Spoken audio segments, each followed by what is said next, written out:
Okay, so I'm with Kev, and Kev Anderson, and Kev, you're from The Guardian, I believe. Yes. So Kev, first things first, what do you think about the day, Media 140? Well, I think it was great. One of the comments that I took away was Bill Thompson's comment that journalists shouldn't view Twitter as something that was just set up for us. That there's actually, if we think of it just as a journalistic tool, we're actually missing the most interesting thing that's going on, which is the fact that there's a community, actually not just a community, but actually millions of communities in Twitter, and they're having conversations. And it goes back to what I've been doing for years with blogging, which is, people don't really want to be journalists. They don't want our jobs, but they occasionally commit random acts of journalism, to take a riff on my friend Tom Reynolds' blog. So I think, Twitter is fascinating as not just a journalistic tool, but more importantly as a social phenomenon. Okay, fantastic. Thanks, Kev. And one of the questions the .NET magazine readers have been asking throughout the day is, as a journalist, what are your views on the recent MP's expense scandals?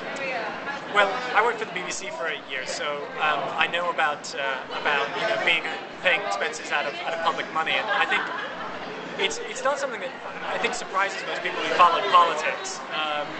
But I think it really runs up against people's sense of fairness.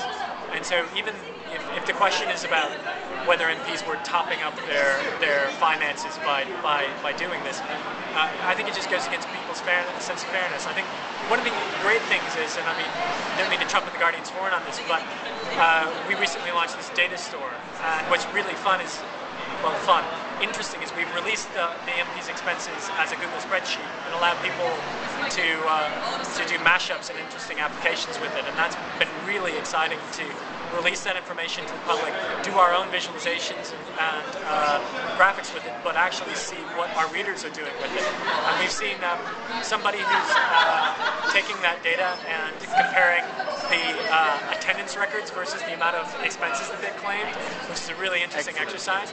So I think that's something where it's a great, it's not traditional journalism as we see it, but I think it's an exciting new area of journalism. Fantastic. Thank you very much for your time, Kevin.